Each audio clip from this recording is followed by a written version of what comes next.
Camaro ja üks auto veel.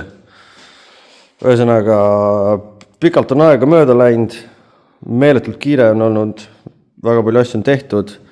Camaro hakkab täitsa mingit asja meenutama juba. Vahepeal siin põhimõtteliselt ühe nädala lõpuga sai veel Kevin Luiget aidatud. Hi vlog, hello people.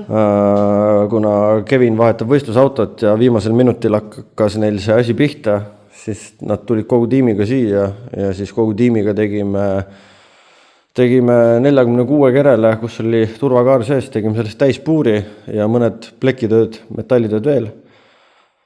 Sai sinna siis käiguhästi tunnel tehtud suuremaks, täpselt nii nagu siis DC1 ehk siis drifti FIA reeglid seda ette näevad, lubavad maksimummõõdus. Kannupealsed sai ära tugevdatud, siis DC1, DC2 nõuetele vastav turvapuur sai tehtud, mis käidi ka vaadati üle ja saab nüüd omale ilusti puuripassi. Siis sai taga tulemüüri tehtud, siukse huvitava väikse, kuidas öelda, sisse pressiga. Et kui keegi aru ei saa, kes autoga sõidab, siis tulemüürist on seda ikka aru saada. Taha sai siis veel väike bashbar painutatud, et oleks kohta, kuhu mingit vahepaaki või asju kinnitada.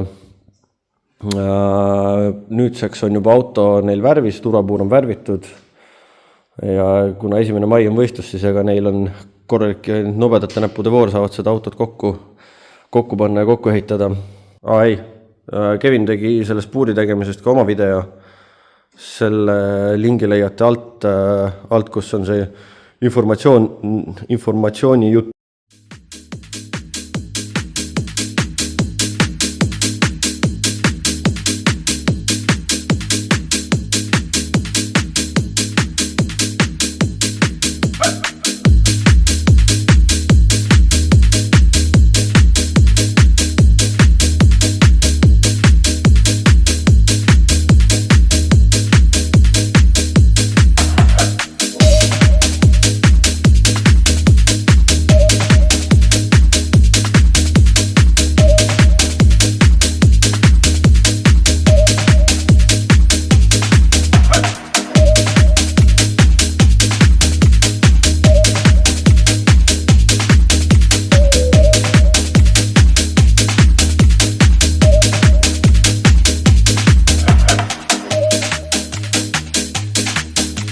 Ütle Eesti rahvale midagi. Thanks, Haris. See on ulme, mis sa ära tegid. Sellise lühikese ajaga, nende 4 päevaga. Kell 5 öösel teha mingile driftikale taha luiks, on veits nagu liiga ulma.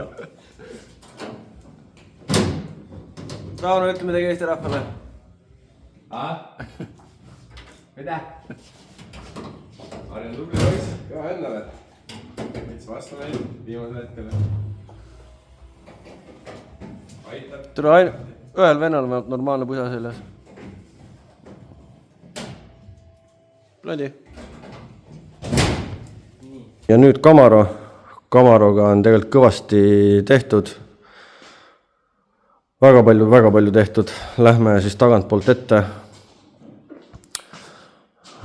See tagasaba, see on valmis, kõik lisatorud asjad on pandud. Siit on veel natuke keevitamata, ma siit üle ääre ei viitsinud. Siit mõned kohad on veel keevitamata, ülejäänud toruraam kuni tulemüürini, esimese tulemüürini on põhimõtteliselt kõik keevitatud.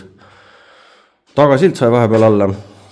Üles otsa said siuksed huvitavad amordikinnitused. Need 4 kandi pealt imiteerivad meil amorte.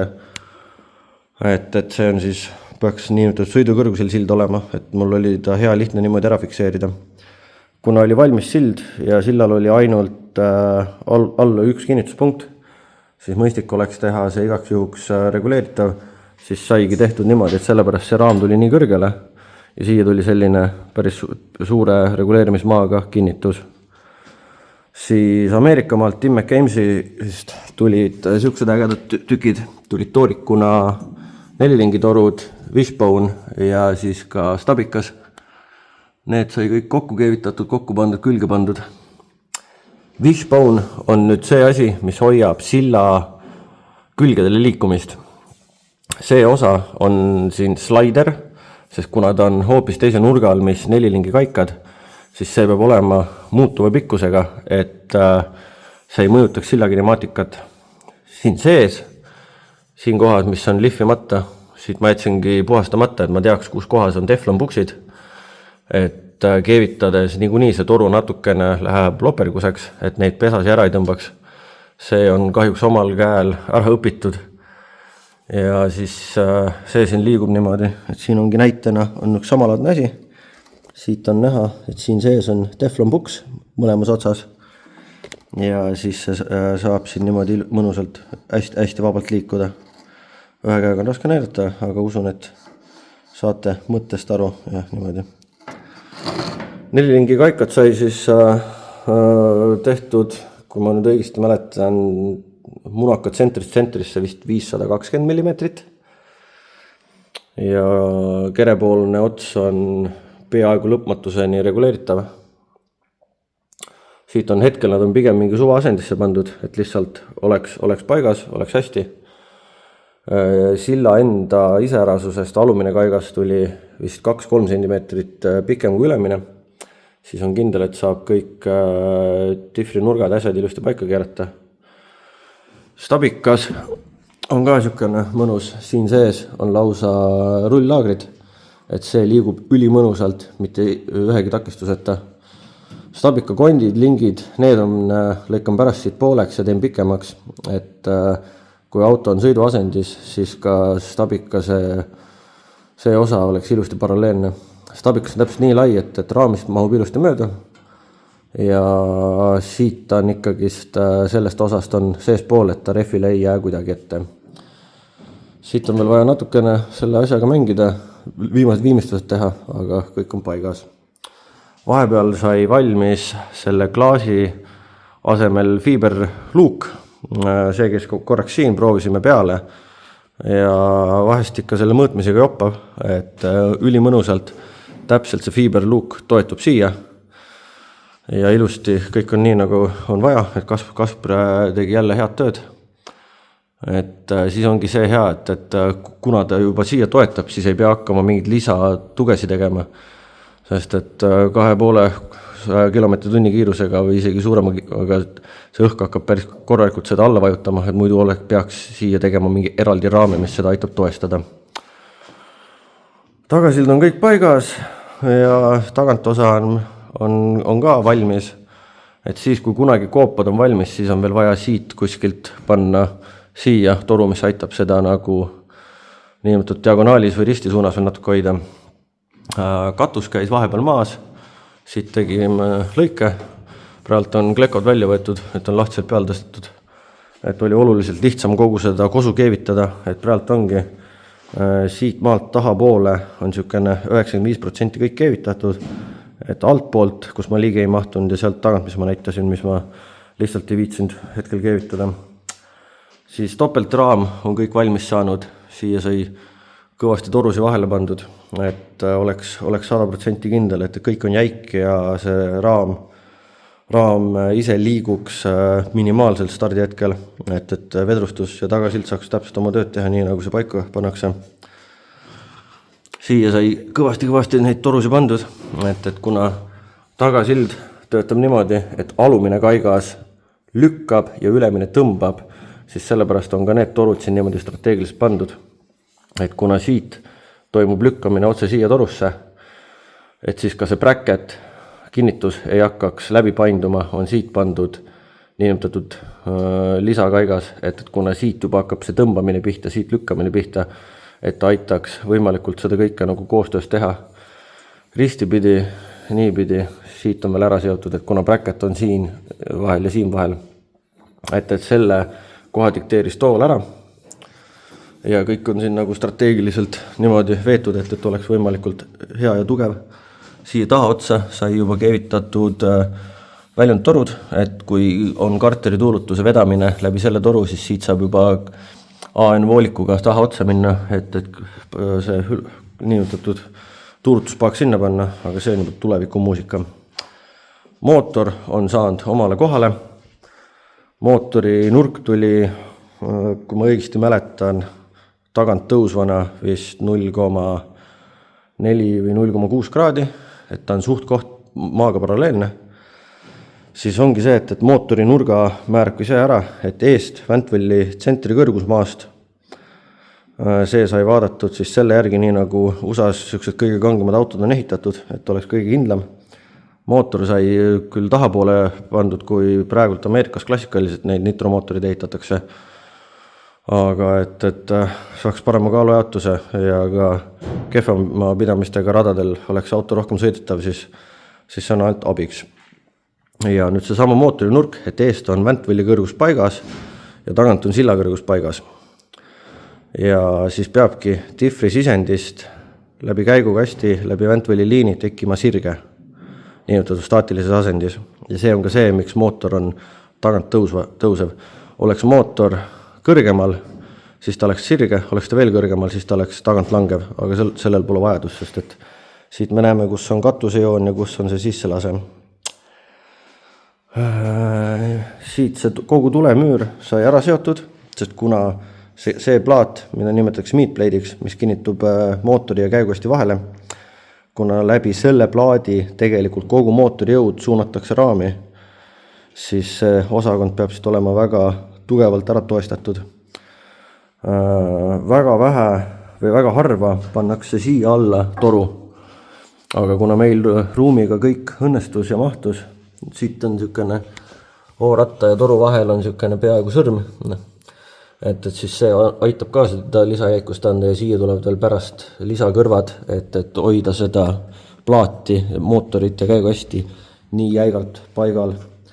Plaat on 8 mm alumiinium, see on küll ja veel. Ja ka need kõrvad sai tehtud sellepärast välja poole, mitte läbi toru, et oleks need kinnituskohad võimalikult lähedalt, et niipidi liikumist ja edasi-tagasi liikumist ei saaks olla.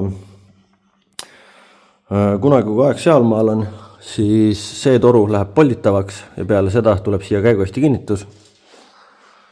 Ja esimene plaat sai ka siis joonestatud, tellitud ja ka paika pandud.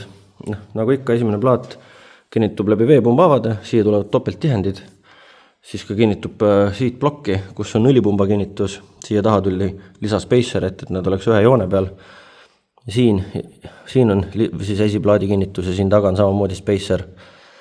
Kuna enne sellel mootoril oli see plaat vist õhem, see sai samamoodi 8 mm tehtud, siis pärast tuleb selle tükiga natuke mängida, et saaks anduri asukoha paika, et siia vahele käivad niinutatud siis täpse mõõduga seibid.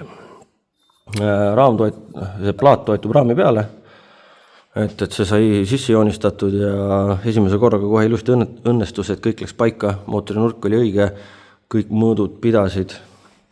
Et kui seda sai siin paika punktitud ja pandud, siis üks selline plaat oli siin samas vahel veel, et hoida seda raami laiust. Ja alla on veel pandud igaks üks lisatoestusplaat, et see mootori raskushetkel seda raami ära ei vajutaks, sest et kõik on veel keevitamata ja punktitud. Kohe siia sama mootori alla sai pandud risti toru ja see omakorda nagu niinutatud kraanameetodil ära seotud. See osa on meil sidumata, sest siit hakkab roolilatt tulema, et enne ei saa siia torusi panna, kui roolilatt ja rooli otsad on paigas, et näeks, et oleks kõik ruum olemas ja midagi ei segaks midagi. Siis sai esikäänmikud tehtud, need on siis mu enda toodang, kas just enda välja mõeldis, aga ise joonestatud, lastud välja lõigata kokku pandud. Ta on ikkagi kinemaatika poolest on sama nagu USA-s on tavaline kõik Strange Engineeringu ja kõigi muude heade firmade tükid, et tulevikus saab nad ilusti välja vahetada. See on see niinimetatud selle, nagu ma naeran, vaese ida-eurooplase selline hea variant odavalt alustada, et on BMW E90 polditav rattarumm laager. Hetkel on E36 3x6 pidur. Siis piduri bracket on selline, et siia saab nii 36 kui 46 pidurit panna, aga kuna piduri bracket on polditav, siis siia saaks ka vastavalt mõõdule osta mingi hea väikse Brembo või mis iganes muu firma, näiteks alumiiniumsuppordi, teha uus vahetükk. vahetükk kinnitub sama poldi alla, kui siit on näha, millega rattarumm käänmiku külge kinnitub, et kõik on hea tugev. Siis amort on niinimetatud 46 oma, et kuna see valik on kõige suurem ja seda hültsi pigem oli lihtne teha siia paika tugevaks, siis sai seda teed mindud. See on konkreetselt siis BC amort, kahtepidi reguleeritav. Rooli ots on samamoodi politavaks tehtud ja hetkel on siis pooleli esiõõtsade valmistamine. Esiõõtsad tulevad kaheosalised, see on nüüd Kunde poole oma, et see on veel natukene ülemõõdus, siia sai keevitatud pesanurga all, et kui ratas liigub üles-alla, et see ei saaks jumala eest lukku joosta, siis siia otsa tuleb munakas, siit jääb 12 polt ja 2 plekki raami külge. Siit on juba pikkus ära märgitud, et siit saab selle teha. Siis siia otsa on tehtud selline tugevdusplekk, kuhu hakkab kinnituma teine õõts, mis siis siit jookseb samamoodi raami, et oleks võimalikult reguleeritav ja võimalikult lihtne. See kõik on eri materjalist tehtud, see on siis Strengths 650. Ehk kui kõik vaatad, et see on väike peenike läheb katki, siis tegelikult nii hull ei ole, sest et see on, peaks olema tugevuselt sama, kui kasutada näiteks 8 mm tavaterast, et siis võiks see pilt nagu vähe ilusamaks minna. Sama kehtib ka siis selle kinnituskoha kohta ja tegelikult kõigi bracketite kohta, mis üldse siin raamidel kasutatakse. Et kasutame oluliselt tugevat materjali, et hoida kaalu kokku. Ette sai, kuna nullist tegemine, sai ka kohe igaks juhuks pandud reguleeritavad ülemised kinnitused. Siin sees on samamoodi munakas. Et ongi selle mõttega, kui tulevikus on vaja see osakond välja vahetada, siia saab panna ükskõik mida ja ka siit ülevalt edasi reguleerida. Ette sai pandud veel strutbar, et jumala eest need 2 asja ei saaksid hakata niimoodi liikuma omavahel kokku, sest et need jõud, mis siia mõjuvad ja raskused on päris head. Ja see paganamuse, nii paneme kõne kinni, pärast räägime edasi. Ja siit saigi kõik see ära seotud, et see on täpselt põhimõtteliselt ilusti maaga paralleelne, lisatugevdus. Pärast see raami ots läheb siit pimedaks, sest siia tulevad veel kuskile kohtadesse need tuulutusotsad, et saaks kartulituulutused ja asjad kõik taha otsa viia. Siis kui kunagi nina on valmis, mis läks nüüd vormi tegemisse, siis vastavalt ninale tuleb selle pikkus paika ja siia tuleb siis hakkab nina üks kinnitusi tulema. See läheb pimedaks ja siit tuleb ette veel niisugune korvilaadne toode kunagi, siis kui nina paigas on, kuhu hakkab siis kütusepaak ja pumbad kinnituma ja siia siis tuleb radikas ja kuskile siia õlipaak. Aga neid kõike tükke saab alles siis paigaldada, kui nina on paigas ja on täpselt gabariidid näha, kuhu maale ja kuidas. Nüüd ongi, vabandust, nüüd see nädal teemegi õõtsad lõpuni ja siis hakkame kollektorit tegema. Siia täna õhtuks jõuavad kohale need roostevabad flantsid 12 materjalist. Toru on juba kohal ja siis saab siia kollektorit teha.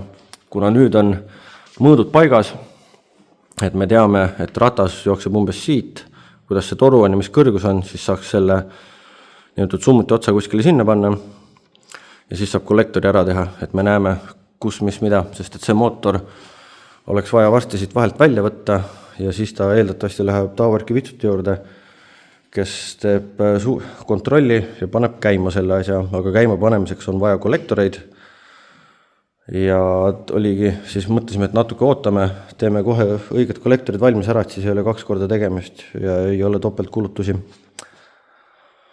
Aga sellised suurusjärgus viimased 6 aega siin kividamis on olnud, tegelikult taustal on mingeid muid asju ka toimunud, eks kui nendega on kuhugi maale jõutud, siis tulevikus räägime neid ka.